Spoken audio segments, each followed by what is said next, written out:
শুনছেন Bengali Saga.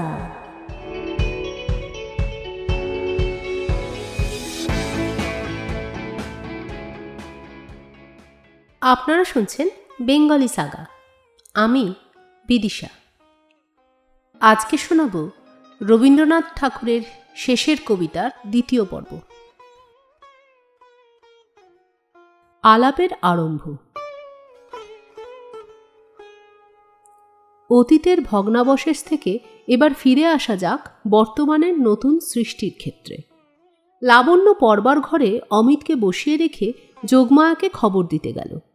সে ঘরে অমিত বসল যেন পদ্মের মাঝখানটাতে ভ্রমরের মতো। চারিদিকে চায়, সকল জিনিস থেকে কিসের ছোঁয়া লাগে, ওর মনটাকে দেয় উদাস করে। সেলফে, পড়বার টেবিলে ইংরাজি সাহিত্যের বই দেখলে সেই বইগুলো যেন বেঁচে উঠেছে, সব লাবণ্যর পড়া বই। তার আঙুলে পাতা উল্টানো, তার দিবানিত্রীর ভাবনা লাগা, তার ঔৎসুক দৃষ্টির পথ চলা, তার অন্যমনস্ক দিনে কোলের ওপর পড়ে থাকা বই। চমকে উঠল যখন টেবিলে দেখতে পেল ইংরেজ কবি ডনের কাব্য সংগ্রহ। অক্সফোর্ডে থাকতে ডন এবং তার সময়কার কবিদের গীতিকাব্য ছিল অমিতর প্রধান আলোচ্য।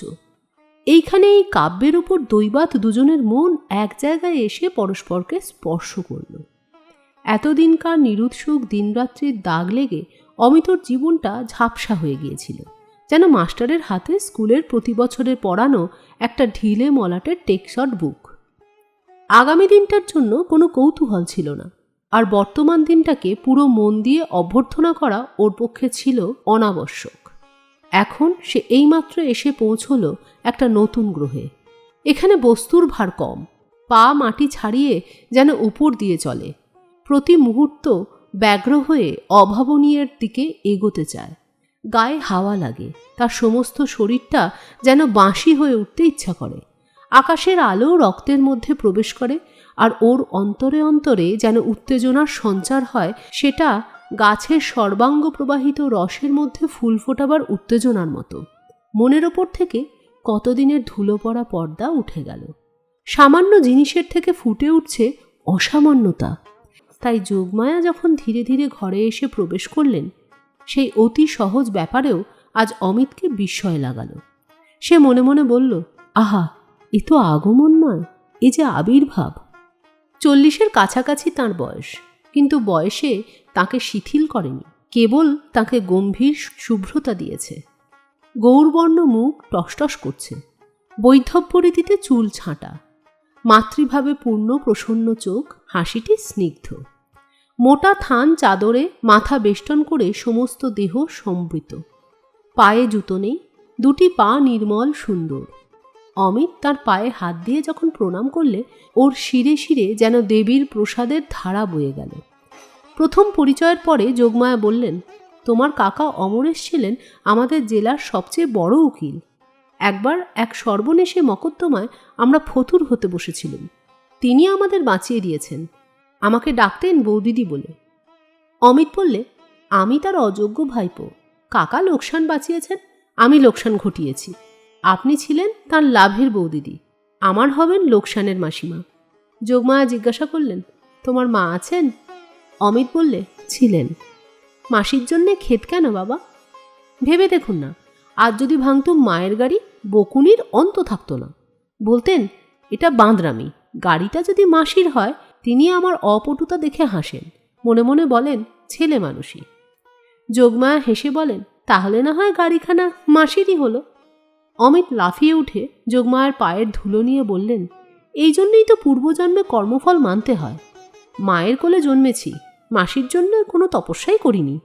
গাড়ি ভাঙাটাকে সৎকর্ম বলা চলে না, অথচ এক নিমেষে দেবতার বরের মতন মাসি জীবনে অবতীর্ণ হলেন। এর পেছনে কত যুগের সূচনা আছে ভেবে দেখুন। যোগমায়া হেসে বললেন, কর্মফল কার বাবা? তোমার, না আমার, না যারা মোটর মেরামতের ব্যবসা করে তাদের? ঘন চুলের ভেতর দিয়ে পিছন দিকে আঙুল চালিয়ে অমিত বললে, শক্ত প্রশ্ন। কর্ম একার নয়, সমস্ত বিশ্বের। নক্ষত্র থেকে নক্ষত্রে তারই সম্মিলিত ধারা যুগে যুগে চলে এসে শুক্রবার ঠিক বেলা 9টা বেজে 48 মিনিটের সময় লাগালে এক ধাক্কা। তারপরে যোগমায়া লাবণ্যর দিকে আর চোখে চেয়ে একটু হাসলেন। অমিতর সঙ্গে যথেষ্ট আলাপ হতে না হতেই তিনি ঠিক করে বসে আছেন এদের দুজনের বিয়ে হওয়া চাই। সেইটের প্রতি লক্ষ্য করেই বললেন, বাবা, তোমরা দুজনে ততক্ষণ আলাপ করো, আমি এখন তোমার খাওয়ার বন্দোবস্ত করে আসি গে। দ্রুত তালে আলাপ জমাবার ক্ষমতা অমিতের। সে একেবারে শুরু করে দিলে, মাসিমা আমাদের আলাপ করবার আদেশ করেছেন। আলাপের আদিতে হলো নাম, প্রথমেই সেটা পাকা করে নেওয়া উচিত। আপনি আমার নাম জানেন তো? ইংরাজি ব্যাকরণে যাকে বলে প্রপার নেম। লাবণ্য বললে, আমি তো জানি আপনার নাম অমিতবাবু। ওটা সব ক্ষেত্রে চলে না। লাবণ্য হেসে বললে, ক্ষেত্র অনেক থাকতে পারে, কিন্তু অধিকারীর নাম তো একই হওয়া চাই। আপনি যে কথাটা বলছেন ওটা একালের নয়।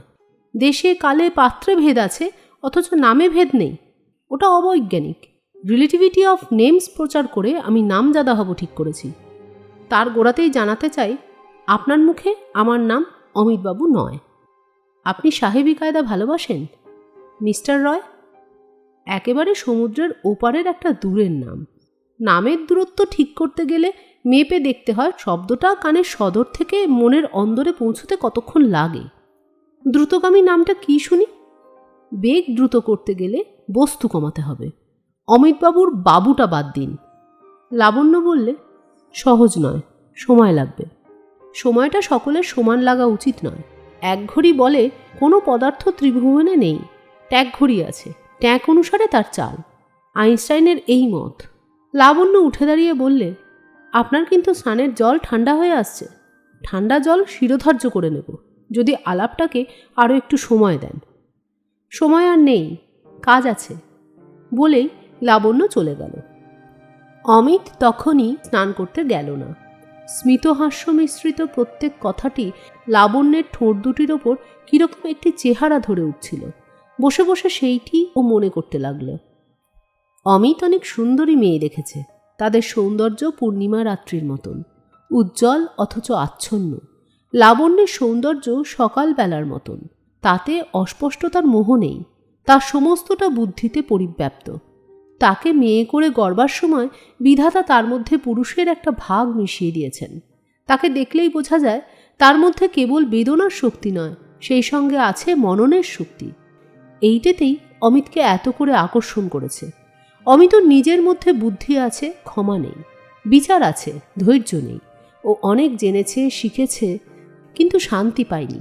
লাবণ্যর মুখে ও এমন একটা শান্তির রূপ দেখেছিল, যে শান্তি হৃদয়ের তৃপ্তি থেকে নয়, যা ওর বিবেচনা শক্তির গভীরতায় অচঞ্চল। নতুন পরিচয়। অমিত মিশুক মানুষ। প্রকৃতির সৌন্দর্য নিয়ে তার বেশিক্ষণ চলে না। সর্বদাই নিজে বকাঝকা করা অভ্যাস। গাছপালা পাহাড় পর্বতের সঙ্গে হাসি তামাশা চলে না। তাদের সঙ্গে কোনো রকম উল্টো ব্যবহার করতে গেলেই ঘা খেয়ে মরতে হয়। তারাও চলে নিয়মে। অন্যের ব্যবহারেও তারা নিয়ম প্রত্যাশা করে না। এক কথায় তারা অরসিক। সেই জন্যে শহরের বাইরে ওর প্রাণ হাঁপিয়ে ওঠে। কিন্তু হঠাৎ কি হলো, শিলং পাহাড়টা চারদিক থেকে অমিতকে নিজের মধ্যে যেন রসিয়ে নিচ্ছে। আজ সে উঠেছে সূর্য উঠবার আগেই। এটা ওর স্বধর্ম বিরুদ্ধ। জানলা দিয়ে দেখলে দেবদারু গাছের ঝালরগুলো কাঁপছে, আর তার পেছনে পাতলা মেঘের ওপর পাহাড়ের ওপার থেকে সূর্য তার তুলির লম্বা লম্বা সোনালি টান লাগিয়েছে। আগুনে জ্বলা যেসব রঙের আভা ফুটে উঠেছে, তার সম্বন্ধে চুপ করে থাকা ছাড়া আর কোনো উপায় নেই। তাড়াতাড়ি এক পেয়ালা চা খেয়ে অমিত বেরিয়ে পড়ল। রাস্তা তখন নির্জন। একটা শ্যাওলা ধরা অতি প্রাচীন পাইন গাছের তলায় স্তরে স্তরে ঝরা পাতার সুগন্ধ ঘন আস্তরণের ওপর পা ছড়িয়ে বসল। সিগারেট জ্বালিয়ে দুই আঙুলে অনেকক্ষণ চেপে রেখে দিলে টান দিতে গেল ভুলে। যোগমায়ার বাড়ির পথে এই বন। ভোজে বসবার পূর্বে রান্নাঘরটা থেকে যেমন আগাম গন্ধ পাওয়া যায়, এই জায়গা থেকে যোগমায়ার বাড়ির সৌরভটা অমিত সেই রকম ভোগ করে। সময়টা ঘড়ির ভদ্র দাগটাতে এসে পৌঁছলেই সেখানে গিয়ে এক পেয়ালা চা দাবি করবে। প্রথমে সেখানে ওর যাবার সময় নির্দিষ্ট ছিল সন্ধেবেলায়। অমিত সাহিত্য রসিক, এই খ্যাতিটার সুযোগে আলাপ আলোচনার জন্য ও পেয়েছিল বাঁধা নিমন্ত্রণ। প্রথম 2-4 দিন যোগমায়া এই আলোচনায় উৎসাহ প্রকাশ করেছিলেন। কিন্তু যোগমায়ার কাছে ধরা পড়ল যে তাতে করেই এ পক্ষের উৎসাহটাকে কিছু যেন কুণ্ঠিত করলে। বোঝা শক্ত নয় যে তার কারণ দ্বিবচনের জায়গায় বহুবচন প্রয়োগ। তারপর এদিকে যোগমায়ার অনুপস্থিত থাকবার উপলক্ষ ঘন ঘন ঘটত। একটু বিশ্লেষণ করতেই বোঝা গেল সেইগুলি অনিবার্য নয়, দৈবকৃত নয়, তাঁর ইচ্ছাকৃত। প্রমাণ হল কর্তামা এই দুইটি আলোচনা পরায়ণের যে অনুরাগ লক্ষ্য করেছেন সেটা সাহিত্যানুরাগের চেয়ে বিশেষ একটু গাঢ়তর। অমিত বুঝে নিল যে মাসির বয়স হয়েছে বটে, কিন্তু দৃষ্টি তীক্ষ্ণ, অথচ মনটি আছে কোমল। এতে করেই আলোচনার উৎসাহ তার আরও প্রবল হল। নির্দিষ্ট কালটাকে প্রশস্ততর করবার অভিপ্রায়ে জ্যোতিশঙ্করের সঙ্গে আপোষে ব্যবস্থা করলে। তাকে সকালে 1 ঘণ্টা এবং বিকেলে 2 ঘণ্টা ইংরেজি সাহিত্য পড়ায় সাহায্য করবে। শুরু করলে সাহায্য এত বাহুল্য পরিমাণে যে প্রায় সকাল গড়াতো দুপুরে, সাহায্য গড়াতো বাজে কথায়। অবশেষে যোগমায়ার এবং ভদ্রতার অনুরোধে মধ্যাহ্ন ভোজনটা অবশ্য কর্তব্য হয়ে পড়ত। এমনই করে দেখা গেল অবশ্য কর্তব্যতার পরিধি প্রহরে প্রহরে বেড়েই চলে। জ্যোতিশঙ্করের অধ্যাপনায় ওর যোগ দেবার কথা সকাল 8টায়। ওর প্রকৃতিস্থ অবস্থায় সেটা ছিল অসময়। ও বলতো, যে জীবের গর্ভবাসের মেয়াদ 10 মাস, তার ঘুমের মেয়াদ পশুপক্ষীর মাপে সঙ্গত হয় না। এই চোরাই সময়টা অবৈধ বলেই ঘুমের পক্ষে সবচেয়ে অনুকূল। কিন্তু আজকাল ওর ঘুমটা আর অবিমিশ্র নয়। সকাল সকাল জাগবার একটা আগ্রহ তার অন্তর্নিহিত। প্রয়োজনের আগেই ঘুম ভাঙে, তারপরে পাশ ফিরে শুতে সাহস হয় না, পাছে বেলা হয়ে যায়। মাঝে মাঝে ঘড়ির কাঁটা এগিয়ে দিয়েছে, কিন্তু সময় চুরির অপরাধ ধরা পড়বার ভয়ে সেটা বারবার করা সম্ভব হতো না। আজ একবার ঘড়ির দিকে চাইলে দেখলে বেলা এখনো 7টার এপারেই। মনে হলো ঘড়ি নিশ্চয়ই বন্ধ। কানের কাছে নিয়ে শুনলে টিক টিক শব্দ। এমন সময় চমকে উঠে দেখে ডান হাতে ছাতা দোলাতে দোলাতে উপরের রাস্তা দিয়ে আসছে লাবণ্য। সাদা শাড়ি, পিঠে কালো রঙের 3 কোনা শাল, তাতে কালো ঝালর। অমিতর বুঝতে বাকি নেই যে লাবণ্যর অর্ধেক দৃষ্টিতে সে গোচর হয়েছে, কিন্তু পূর্ণ দৃষ্টিতে সেটাকে মোকাবিলায় কবুল করতে লাবণ্য নারাজ। বাঁধের মুখ পর্যন্ত লাবণ্য যেই গেছে, অমিত আর থাকতে পারলে না। দৌড়তে দৌড়তে তার পাশে উপস্থিত। বললে, জানতেন এড়াতে পারবেন না, তবু দৌড় করিয়ে নিলেন। জানেন নাকি দূরে চলে গেলে কতটা অসুবিধা হয়? কিসের অসুবিধা? অমিত বললে, যে হতভাগা পেছনে পড়ে থাকে তার প্রাণটা ঊর্ধ্বস্বরে ডাকতে চায়, কিন্তু ডাকে কি বলে? দেবদেবীদের নিয়ে সুবিধে এই যে নাম ধরে ডাকলেই তাঁরা খুশি। দুর্গা দুর্গা বলে গর্জন করতে থাকলে ভগবতী দশভুজা অসন্তুষ্ট হন না। আপনাদের নিয়ে যে মুশকিল, না ডাকলেই চুকে যায়। বিনা সম্বোধনেই চালাই যখন কাছে থাকেন। তাই তো বলি দূরে যাবেন না। ডাকতে চাই অথচ ডাকতে পারি না, এর চেয়ে দুঃখ আর নেই। কেন, বিলিতি কায়দাতে তো আপনার অভ্যেস আছে। মিস ডাট, সেটা চায়ের টেবিলে। দেখুন না, আজ এই আকাশের সঙ্গে পৃথিবী যখন সকালের আলোয় মিলল, সেই মিলনের লগ্নটি সার্থক করবার জন্যে উভয়ে মিলে একটি রূপ সৃষ্টি করলে। তারই মধ্যে রয়ে গেল স্বর্গমর্তের ডাকনাম। মনে হচ্ছে নাকি একটা নাম ধরে ডাকা উপর থেকে নিচে আসছে, নিচে থেকে ওপরে উঠে চলেছে? মানুষের জীবনেও কি ওই রকমের নাম সৃষ্টি করবার সময় উপস্থিত হয় না? কল্পনা করুন না, যেন এখনই প্রাণ খুলে গলা ছেড়ে আপনাকে ডাক দিয়েছি।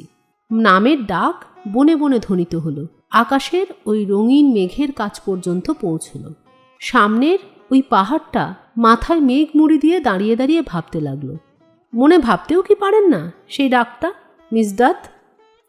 লাবণ্য কথাটাকে এড়িয়ে বললে, নামকরণের সময় লাগে, আপাতত বেরিয়ে আসিগে।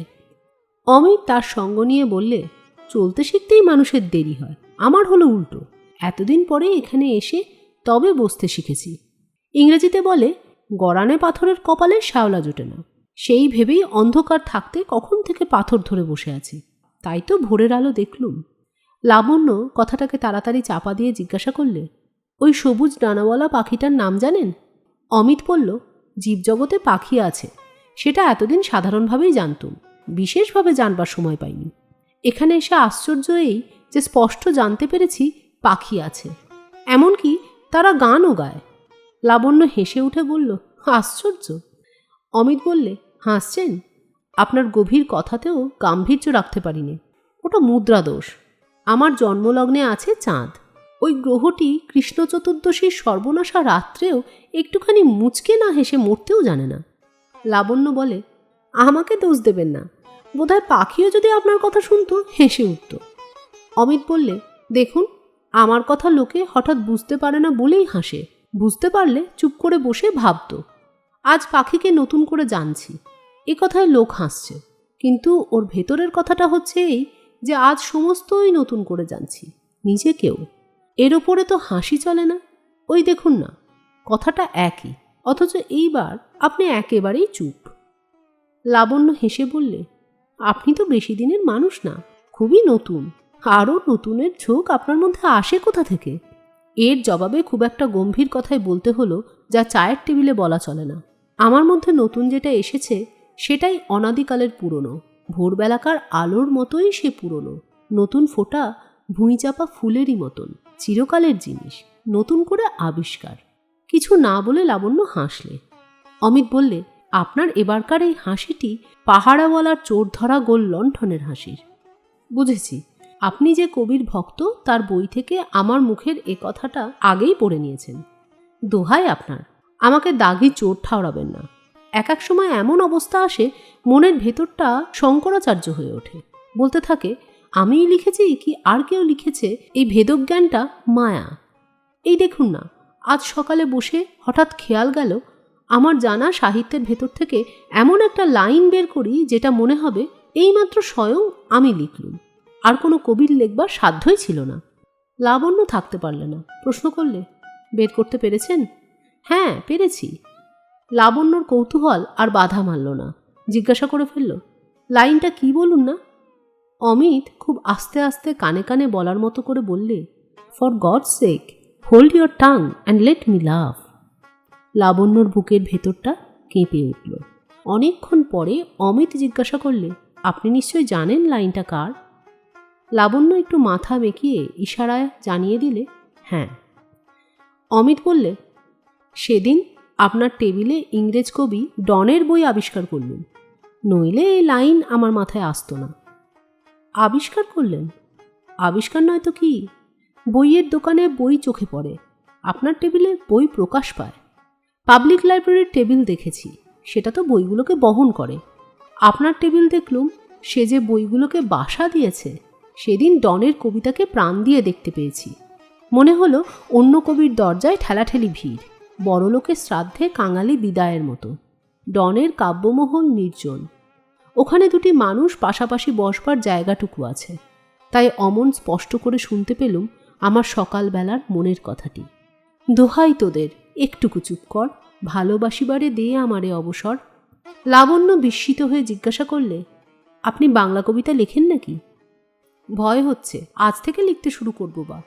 নতুন অমিত রায় কি যে কাণ্ড করে বসবে, পুরনো অমিত রায়ের তা কিছু জানা নেই। হয়তোবা সে এখনই লড়াই করতে বেরোবে। লড়াই কার সঙ্গে সেইটা ঠিক করতে পারছি না। কেবলই মনে হচ্ছে খুব মস্ত কিছু একটার জন্য এক্ষুনি চোখ বুজে প্রাণ দিয়ে ফেলা উচিত, তারপরে অনুতাপ করতে হয় রয়ে বসে করা যাবে। লাবণ্য হেসে বললে, প্রাণ যদি দিতেই হয় তো সাবধানে দেবেন। সে কথা আমাকে বলা অনাবশ্যক। কমিউনাল রাইটের মধ্যে আমি যেতে নারাজ। মুসলমান বাঁচিয়ে ইংরেজ বাঁচিয়ে চলব।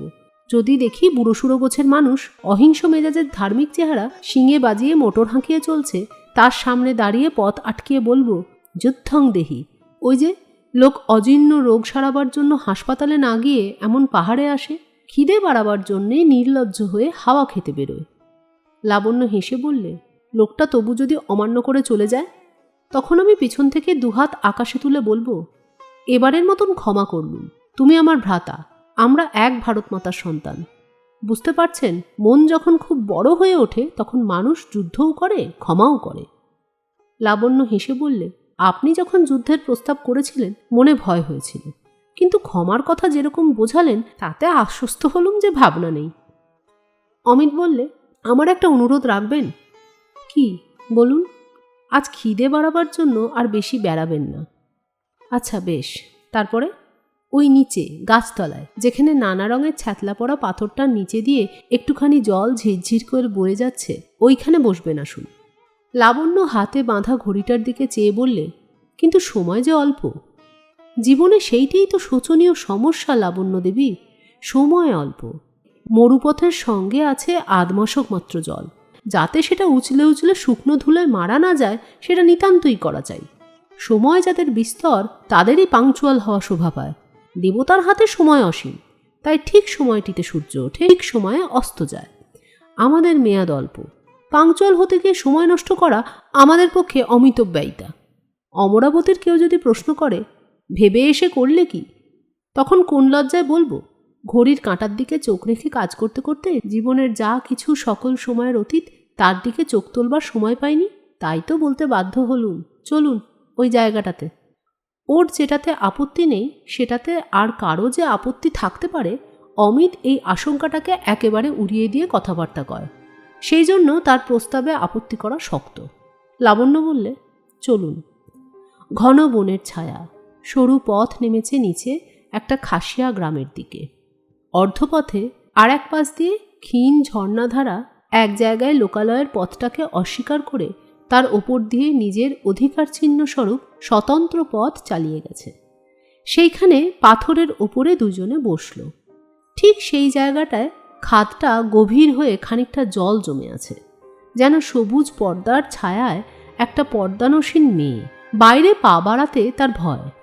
এখানকার নির্জনতার আবরণটাই লাবণ্যকে নিরাবরণের মতন লজ্জা দিতে লাগলো। সামান্য যাতা কিছু একটা বলে এইটিকে ঢাকা দিতে ইচ্ছে করছে, কিছুতেই কোনো কথা মনে আসছে না। স্বপ্নে যেরকম কণ্ঠরোধ হয় সেই দশা।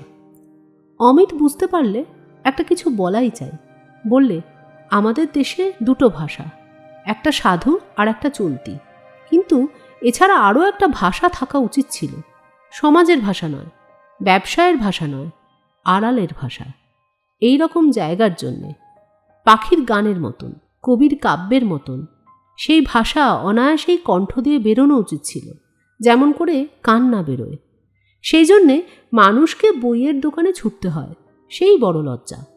প্রত্যেকবার হাসির জন্য যদি ডেন্টিস্টের দোকানে দৌড়দৌড়ি করতে হতো তাহলে কি হতো ভেবে দেখুন। সত্যি বলুন লাবণ্য দেবী, এখনই আপনার সুর করে কথা বলতে ইচ্ছা করছে না? লাবণ্য মাথা হেঁট করে চুপ করে বসে রইল। অমিত বললে, চায়ের টেবিলের ভাষায় কোনটা ভদ্র কোনটা অভদ্র তার হিসেব মেটাতে চায় না, কিন্তু এ জায়গায় ভদ্রও নেই অভদ্রও নেই। তাহলে কি উপায় বলুন? মনটাকে সহজ করবার জন্য একটা কবিতা না আওড়ালে তো চলছে না। গদ্যে অনেক সময় নেয়, অত সময় তো হাতে নেই। যদি অনুমতি করেন তো আরম্ভ করি। দিতে হলো অনুমতি, নইলে লজ্জা করতে গেলেই লজ্জা। অমিত ভূমিকায় বললে, রবি ঠাকুরের কবিতা বোধহয় আপনার ভালো লাগে। হ্যাঁ লাগে, আমার লাগে না। অতএব আমাকে মাপ করবেন। আমার একজন বিশেষ কবি আছে, তার লেখা এত ভালো যে খুব অল্প লোকেই পড়ে, এমনকি তাকে কেউ গাল দেবার উপযুক্ত সম্মানও দেয় না। ইচ্ছে করছে আমি তার থেকে আবৃত্তি করি। আপনি এত ভয় করছেন কেন? এ সম্বন্ধে আমার অভিজ্ঞতা শোকাবহ। কবিবরকে নিন্দে করলে আপনারা জাতে ঠেলেন, তাকে নিঃশব্দে পাশ কাটিয়ে বাদ দিয়ে চললে তাতে করেও কঠোর ভাষা সৃষ্টি হয়। যা আমার ভালো লাগে তাই আর একজনের ভালো লাগে না। এই নিয়ে পৃথিবীতে যত রক্তপাত। আমার কাছ থেকে রক্তপাতের ভয় করবেন না। আপন রুচির জন্যে আমি পরের রুচির সমর্থন ভিক্ষে করি নে। এটা বেশ বলেছেন। তাহলে নির্ভয় শুরু করা যাক। রে অচেনা মোর মুষ্টি ছাড়াব কি করে, যতক্ষণ চিনি নাই তোরে। বিষয়টা দেখছেন, না চেনার বন্ধন সবচেয়ে কড়া বন্ধন। না চেনা জগতে বন্দী হয়েছি, চিনে নিয়ে তবে খালাস পাব। একেই বলে মুক্তিতত্ত্ব। কোন অন্ধক্ষণে বিজড়িত তন্দ্রা জাগরণে রাত্রি যবে সবে হয় ভোর, মুখ দেখিলাম তোর। চক্ষু পরে চক্ষু রাখি শুধালেম, কোথা সঙ্গোপনে আছো আত্মবিস্মৃতির কোণে। নিজেকেই ভুলে থাকবার মতন কোনো এমন ঝাপসা কোণ নেই। সংসারে কত যে দেখবার ধন দেখা হলো না, তারা আত্মবিস্মৃতির কোণে মিলিয়ে আছে। তাই বলে তো হাল ছেড়ে দিলে চলবে না। তোর সাথে চেনা সহজে হবে না, কানে কানে মৃদু কণ্ঠে নয়। করে নেব জয়, সংশয় কুণ্ঠিত তোর বাণী। দৃপ্ত বলে লব টানি, শঙ্কা হতে লজ্জা হতে দ্বিধা দ্বন্দ্ব হতে নির্দয় আলোতে। একেবারে নাছোড়বান্দা। কত বড় জোর দেখেছেন রচনার পৌরুষ। জাগিয়া উঠিবে অশ্রুধারে, মুহূর্তে চিনিবি আপনারে। ছিন্ন হবে ডোর, তোরে মুক্তি দিয়ে তবে মুক্তি হবে মোর। ঠিক এই তানটি আপনার নামজাদা লেখকের মধ্যে পাবেন না।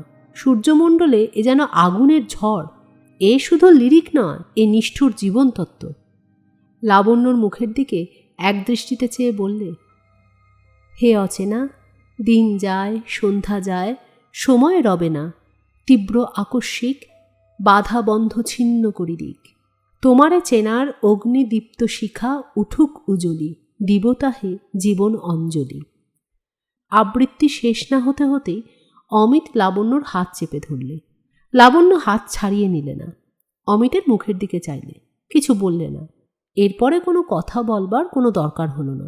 লাবণ্য ঘড়ির দিকে চাইতেও ভুলে গেল। ঘটকালি। অমিত যোগমায়ের কাছে এসে বললে, মাসিমা ঘটকালি করতে এলেন, বিদায়ের বেলা কৃপণতা করবেন না। পছন্দ হলে তবে তো, আগে নাম ধাম বিবরণটা বলো। অমিত বললে, নাম নিয়ে পাত্রটির দাম নয়। তাহলে ঘটক বিদায়ের হিসাব থেকে কিছু বাদ পড়বে দেখছি। অন্যায় কথা বললেন। নাম যার বড় তার সংসারটা ঘরে অল্প, বাইরেই বেশি। ঘরের মন রক্ষার চেয়ে বাইরের মান রক্ষাতেই তার যত সময় যায়। মানুষটার অতি অল্প অংশই পড়ে স্ত্রীর ভাগে, পুরো বিবাহের পক্ষে সেটুকু যথেষ্ট নয়। নামজাদা মানুষের বিবাহ স্বল্প বিবাহ, বহু বিবাহের মতোই গর্হিত। আচ্ছা, নামটা না হয় খাটো হলো, রূপটা? বলতে ইচ্ছা করি নে, পাছে অত্যুক্তি করে বসি। অত্যুক্তির জোরেই বুঝি বাজারে চালাতে হবে? পাত্র বাছাইয়ের বেলায় দুটি জিনিস লক্ষ্য করা যায়, নামের দ্বারা বর যেন ঘরকে ছাড়িয়া না যায়, আর রূপের দ্বারা কনেকে।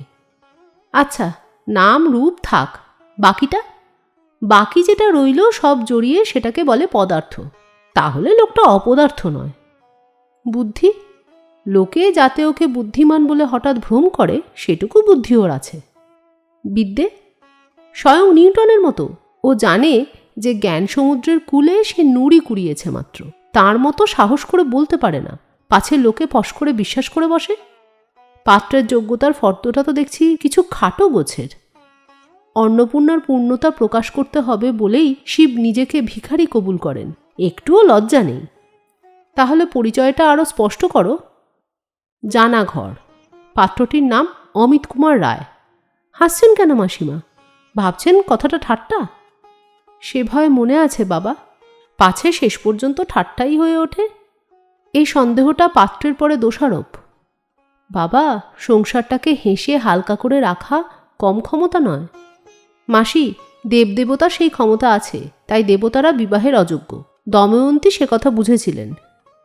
আমার লাবণ্যকে সত্যিই কি তোমার পছন্দ হয়েছে? কীরকম পরীক্ষা চান বলুন? একমাত্র পরীক্ষা হচ্ছে লাবণ্য যে তোমার হাতেই আছে এইটি তোমার নিশ্চিত জানা। কথাটাকে আরেকটু ব্যাখ্যা করুন। যে রত্নকে সস্তায় পাওয়া গেল তারও আসল মূল্য যে বোঝে সেই জানব জহুরি। মাসিমা কথাটাকে বড় বেশি সূক্ষ্ম করে তুলছেন। মনে হচ্ছে যেন একটা ছোট গল্পের সাইকোলজিতে শান লাগিয়েছেন, কিন্তু কথাটা আসলে মোটা। জাগতিক নিয়মে এক ভদ্রলোক এক ভদ্র রমণীকে বিয়ে করবার জন্যে খেপেছে। দোষে গুণে ছেলেটি চলনসই, মেয়েটির কথা বলা বাহুল্য। এমন অবস্থায় সাধারণ মাসিমার দল স্বভাবের নিয়মেই খুশি হয়ে তখনই ঢেঁকিতে আনন্দ নাড়ু করতে শুরু করেন। ভয় নেই বাবা, ঢেঁকিতে পা পড়েছে। ধরেই নাও লাবণ্যকে তুমি পেয়েইছ, তারপরেও হাতে পেয়েও যদি তোমার পাবার ইচ্ছা প্রবল থেকেই যায়, তবেই বুঝব লাবণ্যর মতো মেয়েকে বিয়ে করবার তুমি যোগ্য। আমি যে এহেন আধুনিক, আমাকে শুদ্ধ তাক লাগিয়ে দিলেন। আধুনিকের লক্ষণটা কি দেখলে? দেখছি বিংশ শতাব্দীর মাসিমারা বিয়ে দিতেও ভয় পান। তার কারণ আগেকার শতাব্দীর মাসিমারা যাদের বিয়ে দিতেন তারা ছিলেন খেলার পুতুল। এখন যারা বিয়ের উমেদার, মাসিমাদের খেলার শখ মেটাবার দিকে তাদের মন নেই। ভয় নেই আপনার, পেয়ে পাওয়া ফুরোয় না, বরঞ্চ চাওয়া বেড়েই ওঠে। লাবণ্যকে বিয়ে করে এই তত্ত্ব প্রমাণ করবে বলেই অমিত রায় মর্তে অবতীর্ণ। নইলে আমার মোটর গাড়িটা অচেতন পদার্থ হয়েও অস্থানে অসময়ে এমন অদ্ভুত অঘটন ঘটিয়ে বসবে কেন? বাবা, বিবাহযোগ্য বয়সের সুর এখনো তোমার কথাবার্তায় লাগছে না। শেষে সমস্তটা বাল্যবিবাহ হয়ে না দাঁড়ায়। মাসিমা, আমার মনের স্বকীয় একটা স্পেসিফিক গ্র্যাভিটি আছে। তার গুণে আমার হৃদয়ের ভারী কথাগুলো মুখে খুব হালকা হয়ে ভেসে ওঠে, তাই বলে ওর ওজন কমে না। যোগমায়া গেলেন ভোজের ব্যবস্থা করতে। অমিত এ ঘরে ও ঘরে ঘুরে ঘুরে বেড়ালে, দর্শনীয় কাউকে দেখতে পেলে না। দেখা হলো জ্যোতিশঙ্করের সঙ্গে। মনে পড়ল আজ তাকে অ্যান্টনি ক্লিওপেট্রা পড়াবার কথা। অমিতর মুখের ভাব দেখেই জ্যোতি বুঝেছিল জীবের প্রতি দয়া করেই আজ তার ছুটি নেওয়া আশু কর্তব্য। সে বললে, অমিতা, কিছু যদি মনে না করো, আজ আমি ছুটি চাই, আপার শিলংয়ে বেড়াতে যাব। অমিত পুলকিত হয়ে বললে, পড়ার সময় যারা ছুটি নিতে জানে না তারা পড়া হজম করে না।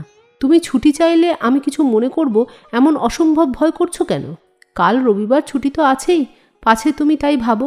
স্কুল মাস্টারে বুদ্ধি আমার নয় ভাই, বরাদ্দ ছুটিকে ছুটি বলিই নে। যে ছুটি নিয়মিত তাকে ভোগ করা আর বাঁধা পশুকে শিকার করা একই কথা, ওতে ছুটির রস ফিকে হয়ে যায়।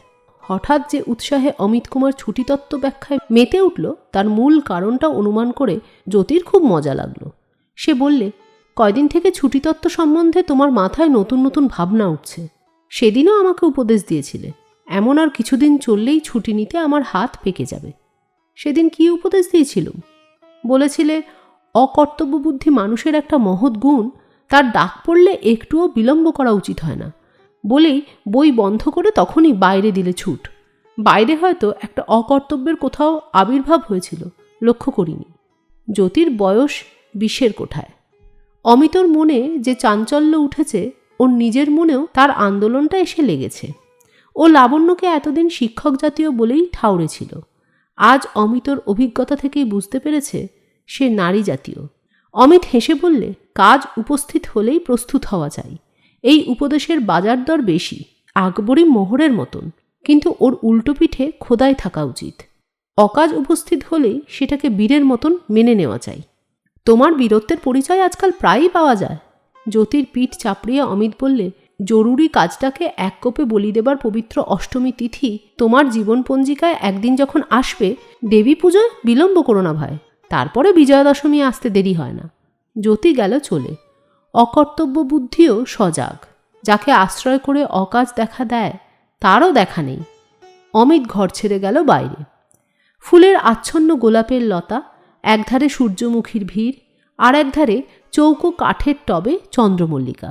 ঢালু ঘাসের ক্ষেতের উত্তর প্রান্তে এক মস্ত ইউক্যালিপটাস গাছ, তারই গুঁড়িতে হেলান দিয়ে সামনে পা ছড়িয়ে বসে আছে লাবণ্য।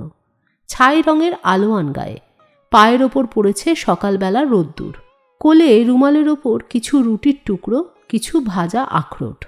আজ সকালটা জীবসেবায় কাটাবে ঠাউরেছিল, তাও গেছে ভুলে। অমিত কাছে এসে দাঁড়ালো। লাবণ্য মাথা তুলে তার মুখের দিকে চেয়ে চুপ করে রইল। মৃদু হাসিতে মুখ গেল ছেয়ে। অমিত সামনাসামনি বসে বললে, সুখবর আছে, মাসিমার মত পেয়েছি। লাবণ্য তার কোনো উত্তর না করে অদূরে একটা নিষ্ফলা পিচ গাছের দিকে একটা ভাঙা আখরোট ফেলে দিলে। দেখতে দেখতে তার গুঁড়ি বেয়ে একটা কাঠবিড়ালি নেমে এলো। এই জীবটি লাবণ্যর মুষ্টি ভিখারি দলের একজন। অমিত বললে, যদি আপত্তি না করো তোমার নামটা একটু ছেটে দেব। তা দাও, তোমাকে ডাকবো বন্য বলে। বন্য?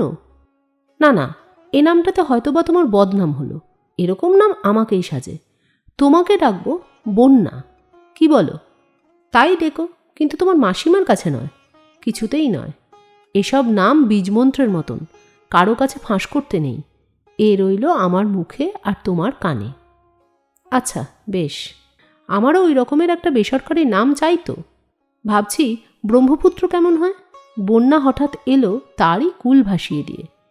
নামটা সর্বদা ডাকবার পক্ষে ওজনে ভারী। ঠিক বলেছ, কুলি রাখতে হবে ডাকবার জন্য। তুমিই তাহলে নামটা দাও, সেটা হবে তোমারই সৃষ্টি। আচ্ছা, আমি দেব তোমার নাম ছেটে, তোমাকে বলবো মিতা। চমৎকার, পদবীতে ওরই একটা দোসর আছে, বধূ। বন্যা, মনে ভাবছি ওই নামে না হয় আমাকে সবার সামনেই ডাকলে, তাতে দোষ কি? ভয় হয় এক কানের ধন 5 কানে পাছে সস্তা হয়ে যায়। সে কথা মিছে নয়, 2-এর কানে যেটা 1, 5-এর কানে সেটা ভগ্নাংশ। বন্যা কি মিতা? তোমার নামে যদি কবিতা লিখি কোন মিলটা লাগাবো জানো? অনন্যা। তাতে কি বোঝাবে? বোঝাবে তুমি যা তুমি তাই, তুমি আর কিছুই নও। সেটা বিশেষ আশ্চর্যের কথা নয়। বলো কি, খুবই আশ্চর্যের কথা।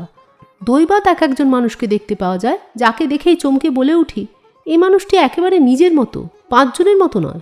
সেই কথাটি আমি কবিতায় বলবো, হেমোর বন্যা তুমি অনন্যা, আপন স্বরূপে আপনই ধন্যা।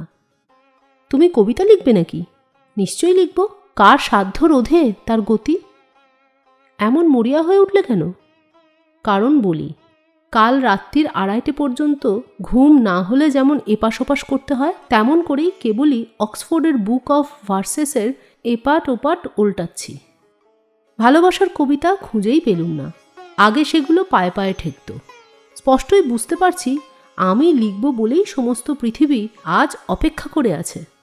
এই বলেই লাবণ্যর বাঁ হাত নিজের 2 হাতের মধ্যে চেপে ধরে বললে, হাত জোড়া পড়ল, কলম ধরব কি দিয়ে? সবচেয়ে ভালো মিল হাতে হাতে মিল। এই যে তোমার আঙুলগুলি আমার আঙুলে আঙুলে কথা কইছে, কোনো কবি এমন সহজ করে কিছু লিখতে পারলে না। কিছুই তোমার সহজে পছন্দ হয় না, সেই জন্য তোমাকে এত ভয় করি মিতা। কিন্তু আমার কথাটা বুঝে দেখো, রামচন্দ্র সীতার সত্য যাচাই করতে চেয়েছিলেন বাইরের আগুনে, তাতেই সীতাকে হারালেন। কবিতার সত্য যাচাই হয় অগ্নি পরীক্ষায়। সে আগুন অন্তরের, যার মনে নেই সেই আগুন, সে যাচাই করবে কি দিয়ে? তাকে 5 জনের মুখের কথা মেনে নিতে হয়। অনেক সময়ে সেটা দুর্মুখের কথা। আমার মনে আজ আগুন জ্বলছে, সেই আগুনের ভেতর দিয়ে আমার পুরনো সব পড়া আবার পড়ে নিচ্ছি। কত অল্পই টিকল, সব হুহু শব্দে ছাই হয়ে যাচ্ছে। কবিদের হট্টগোলের মাঝখানে দাঁড়িয়ে আজ আমাকে বলতে হয়, তোমরা অত চেঁচিয়ে কথা কয়েও না, ঠিক কথাটি আস্তে বলো। For God sake and let me লাভ। অনেকক্ষণ দুজনে চুপ করে বসে রইল। তারপরে একসময়ে লাবণ্যর হাতখানি তুলে ধরে অমিত নিজের মুখের ওপর বুলিয়ে নিলে। বললে, ভেবে দেখো বন্যা, আজ এই সকালে ঠিক এই মুহূর্তে সমস্ত পৃথিবীতে কত অসংখ্য লোকই চাচ্ছে আর কত অল্প লোকই পেলে। আমি সেই অতি অল্প লোকের মধ্যে একজন। সমস্ত পৃথিবীতে একমাত্র তুমিই সেই সৌভাগ্যবান লোককে দেখতে পেলে শিলং পাহাড়ের কোণে এই ইউক্যালিপটাস গাছের তলায়। পৃথিবীতে পরমাশ্চর্য ব্যাপারগুলি পরম নম্র, চোখে পড়তে যায় না। অথচ তোমাদের ওই তারিণী তলাপাত্র কলকাতার গোলদিঘি থেকে আরম্ভ করে নোয়াখালী চাটগা পর্যন্ত চিৎকার শব্দে শূন্যের দিকে ঘুষি উঁচিয়ে বাঁকা পলিটিক্সের ফাঁকা আওয়াজ ছড়িয়ে এলো। সেই দুর্দান্ত বাজে খবরটা বাংলাদেশের সর্বপ্রধান খবর হয়ে উঠল। কে জানে, হয়তো এইটিই ভালো। কোনটা ভালো?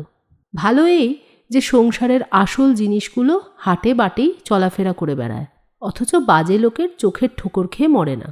তার গভীর জানাজানি বিশ্বজগতের অন্তরের নাড়িতে নাড়িতে। আচ্ছা বন্যা, আমি তো বকেই চলেছি, তুমি চুপ করে বসে কি ভাবছো বলো তো? লাবণ্য চোখ নিচু করে বসে রইলে, জবাব করলে না।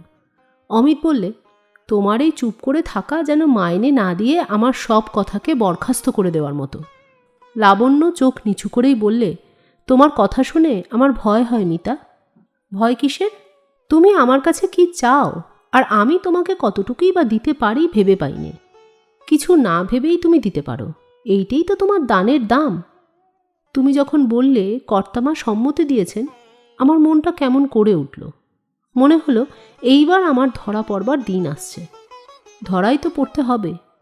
মিতা, তোমার রুচি, তোমার বুদ্ধি আমার অনেক উপরে। তোমার সঙ্গে একত্রে পথ চলতে গিয়ে একদিন তোমার থেকে বহু দূরে পিছিয়ে পড়ব। তখন আর তুমি আমাকে ফিরে ডাকবে না। সেদিন আমি তোমাকে একটুও দোষ দেব না। না না, কিছু বলো না, আমার কথাটা আগে শোনো। মিনতি করে বলছি, আমাকে বিয়ে করতে চেও না। বিয়ে করে তখন গ্রন্থি খুলতে গেলে তাতে আরও জট পড়ে যাবে।